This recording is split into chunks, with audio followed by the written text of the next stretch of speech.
The Paschal Baseball Coaches Show is brought to you by the Lone Star Podcast Network.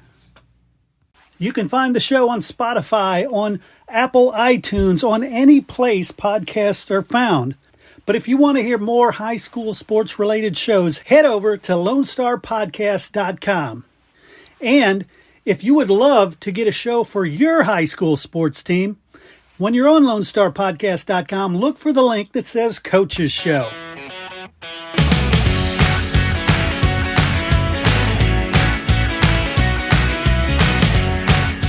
All right, everybody, join me in welcoming Coach Clint Dunham to the Paschal Baseball Coaches Show. Coach, looking pretty good in district so far. Yeah, we picked up another one today, so a little unique timing. Usually I get to talk to you before the district series starts, and today we had a morning game, so had to push it back this afternoon, but we're getting to talk about another win, so 3-0 in district. I love it. And that last game, we'll get to them in order, but that last game, that was the difference between tied for first or in third place in district. That's pretty big. Yeah, it is. And then kind of the way the district matches up for us, we get what we think are probably the three playoff teams in the district other than ourselves, kind of the first 3 weeks, and we kind of build up. So nice. Heights ourselves to be the top. So yeah, so let's talk about the South Hills games because that's a great way to start. You know, a road win 8-2, and then you come home 9-1. Talk about those games. We faced a decent pitcher the first game of the district district openers. But they had a good arm that threw at us, so that was fun for the kids to see a decent arm. They just gave good at bats throughout the night and kind of plugged away and found a way to scratch a few runs across. And Richard Gallardo came out of the pen for us that night and did a really, really good job. Gave us, I think, 2 2/3. So another sophomore that's kind of come up and done a good job out of the bullpen for us. And he kind of kept them held down throughout the night and made it a little easier as we separated. Nice. And 8 runs. You said you scratched a few across. That's some pretty good batting. Who stood out there? You know, we had some good at-bats and a lot of different kids, it's 3 games ago now at this point. So yeah, a lot's happened. I feel like we did a good job just executing. We stole some bases. We bunted well. I know Owen Settle had a drag bunt for a single. Christian Gerard had another hit that game. But just lots of good at-bats where kids kind of found their way on. And it's been nice to see. Nice. And then it looked like a lot of the same for that next game against them. Talk about that one, the 9-1 win. Yeah, I thought we swung the bats good. We didn't face quite as good of an arm, and we came out and we hung a number on them early. That was to see, and then had another big inning later on in the game. But Simon Pate swung the bat really well that evening, put one off the wall that night, and he's really started to kind of heat up. I think he's hit 3 balls off the fence in the last couple of weeks. So that's been nice to see, and hopefully some of the other guys kind of follow along. Nice. And, giving up only 1 run, that means the pitching was pretty good too. Yeah, the pitching's been real good. And I think we're getting picky at this point, but, and you look back and we give up 2 runs Tuesday and only 1 on Friday. And I think, Junior Alanis did a good job pitching to contact. He throws a ton of strikes. I think the issue we kind of had the other day, if you asked him, hey, what'd you feel? Didn't really have a ton of feel for the breaking ball and changeup. Didn't need it, which was nice, and that he was getting outs with just the fastball. But kind of we know to be effective against the better teams that will play along the way, got to have those secondary pitches too. So I think that's kind of where we know we need to get better. But at the same time, we're splitting hairs when we're talking about a game where we didn't walk anybody. So that's always good to see. That's true. And so let's move on to today's game, Trimble Tech. Again, it was a closer game, but again, a victory. Yeah, and we knew they had a good pitcher on the mound today. Mario Reyna is a junior over there at Trimble Tech. We ran into him a few times.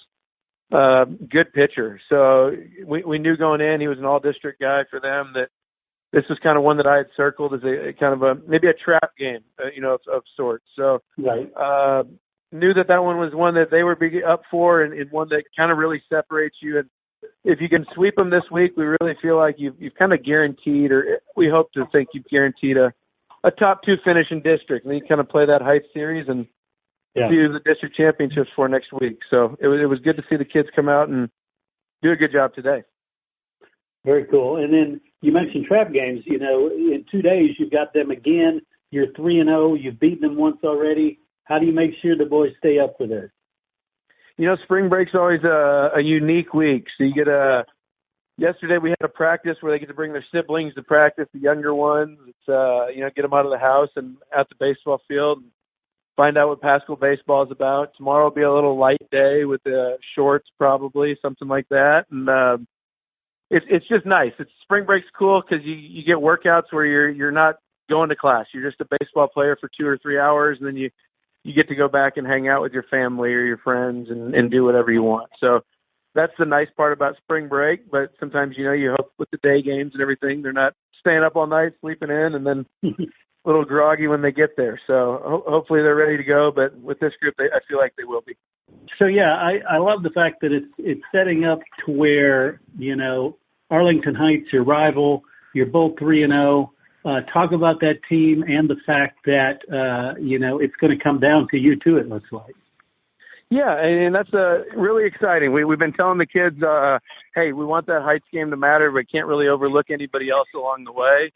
And we think that, now we can get to the point where we say, hey, you win Thursday, and that Heights game does matter. And it's fun. We've gotten to see them once already.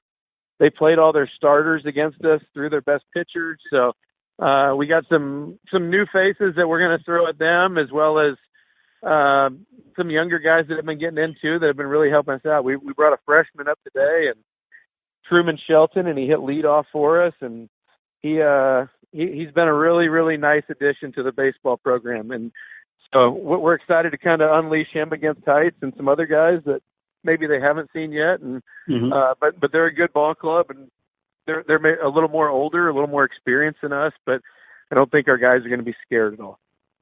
Nice. And, that's a good question there. You bring up the freshmen.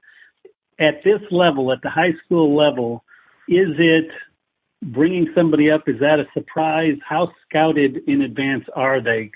Or is it just, everybody goes out and plays good ball? I think it depends on the team. I think we do a good job. Our coaches do a good job of doing a little digging if somebody's got a guy. If somebody's bringing up a freshman, though, it's rare you really know anything about them. Right. And we're in a really unique spot. I've only brought up, I think, 2, maybe 3 freshmen ever since I've been here. Wow. Typically, they're, for one reason or another, they're not ready defensively, not ready offensively. The game movie, physically, they're just not strong enough. But kind of a unique situation here. This kid's maybe the fastest kid in our program. He's really strong. He hit a home run in a JV game last week at a park where we didn't really hit the ball that well. So he's showing that he kind of stands out. It doesn't really matter what age he is. So we're going to give him those opportunities, and I think those coaches they're going to know about him pretty soon if they didn't already. So yeah, and he sounds like because he's got the speed, you get him on base, suddenly he becomes a much more valuable weapon. Yeah, and I think that's what if you watch our games or if you're a fan of Paschal baseball, I think you can know that that's something that we really like to do. We like to run the bases and apply some pressure to defenses. And anytime we can add more speed into the lineup, I'm really looking to do so at all costs. So, just an asset to have when he gets on base, but just really gives mature at bats for a younger kid and swings at good pitches and doesn't chase much. Nice. And how about the health of the kids? Everybody still doing okay? Yeah, we're doing good. So I think we're pretty much all back health-wise. That's all been good. Seasonal stuff seems to be gone now that the weather's getting better. So all is well on the health front. And, everything's good on that end. Sweet. Well, we will be talking next before the Arlington Heights games because that's a night game. But best of luck against Trimble Tech, and hopefully we'll be all good to go. We'll still be undefeated, and maybe Arlington Heights will be also at that point, and that'll be a heck of a matchup. I really would look forward to that. We are 9-5-2 right now, and looking to get to double-digit wins by the time we talk next.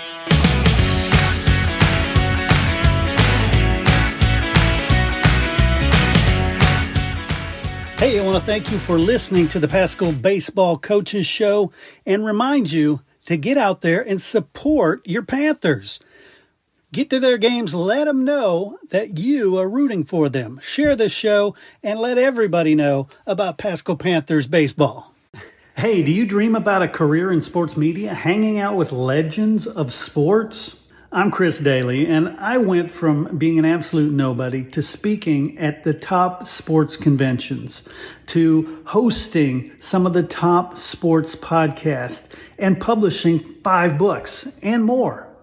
And I want to share with you my secrets, step by step, how to make it happen for you.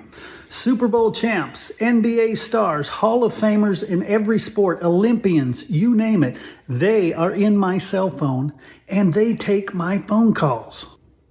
The best part, the 5 secrets to sports media success is absolutely free, but it's not for everyone. I'm not going to waste my time giving it away to wannabes and quitters. I do not have time for that. Only the serious will get this. I will teach you how to earn the respect of the sports media big shots. I will teach you how to score connections you never felt possible, but will change everything in your sports media career. And I'll teach it just like I did it, building it from scratch. How to build it from absolutely 0 people paying attention to you to millions and more. Stuff that got me on major media platforms. So, do you want in? I'm not going to give you an URL that you're going to fill out and forget about. No, I'm not going to make it that easy. It is simple. It's not easy. You simply find me on social media, anywhere, any platform. I am everywhere. Chris Daly. It's a funny name, so I'm easy to find. And you send me a message that says something along the lines of, give me the 5 secrets. Or sports media success, something that jogs my mind to go, oh, this person is serious. They took the time. Prove that you're serious and I will send it to you. Sports media is frankly all about amazing stories, right? So take that step to start writing your own.